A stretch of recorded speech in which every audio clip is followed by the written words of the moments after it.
So understand the math and create the plan. That's kind of step one in terms of creating your leadership org chart. So I'm going to list out some things. And again, there's a lot here. So that's why you want to be taking notes and everything.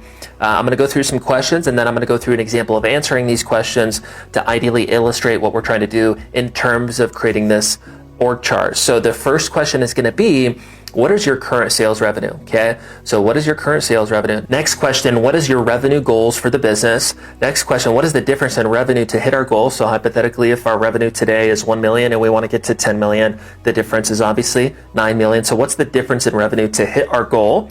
Next question, what does the average sales rep produce in revenue monthly or annually, right? So let's think annually. So hypothetically, your rep quota is 300K, 500K, a million plus. I don't know what it is for you. Depends on, how high ticket your products and services are, how low ticket they are, kind of your expectations, but every industry and opportunity is a little bit different. But what does the average sales rep produce annually in revenue? You want to have the bare minimum quota so you can kind of assume how large the team is going to be. Again, all this stuff will come full circle here in a couple minutes. How many reps will we need to hit our goals? So as an example, if I'm at 1 million and I want to get to 10 million, the difference is 9 million. Well, if our rep quota is $1 million, well, 1 million divided by 9 million, which is the difference, that's 9 reps that I need, right? So that's why we want to understand the revenue per rep, and we want to understand how many reps that we need to get to that hypothetical goal. But next question, what kind of leadership structure is going to be needed to support this team of, in that example, 9 reps, and how will we communicate these opportunities both in our recruiting and our management process, which is kind of the last step, because just because you know it doesn't mean others are going to know it, and you need to communicate these things. So let's go through one full example to better illustrate the point, because I know we're going kind of quick. So here's an example of answering those specific questions. So current revenue goal. What is your current revenue goal? I'm just going to say hypothetically it's 500,000. Okay.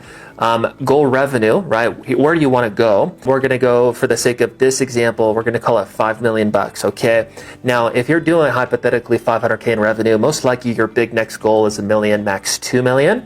And the goal can't be too small. Okay. This is an important note. If the goal is too small, then there's not going to be enough leadership opportunities within this hypothetical org chart that you're going to create to be exciting from a recruiting and retention or management perspective, okay? Because you need to have big enough goals to get people excited about your program. So if you're just looking to go to 500K to $1 million, or $1 million to 2, or even 2 to 5, really there's not too much opportunity for growth within that, which means there's not a lot of advancement opportunities or leadership opportunities within that growth that you're going to accomplish. So most likely, as an entrepreneur, you have a general goal and you want to consider that. So as an example, if you're doing $2 million today, most likely you want to get to 5 million. If you're doing 5 or 6 million today, most likely you want to get to 10 million. You want to get to that 8-figure mark.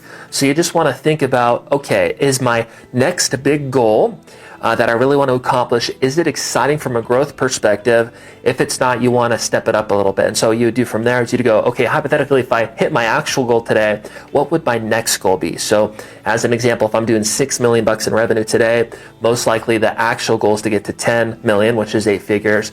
Well, you want to think about, okay, if I were to hit 10, what would I actually want to do from there? It would be probably 20, at a minimum 15. So you probably want to go to that next level so that when you create this leadership org chart, there's a lot of growth opportunity that exists within it, because you want those things to be clear, objective opportunities within your business.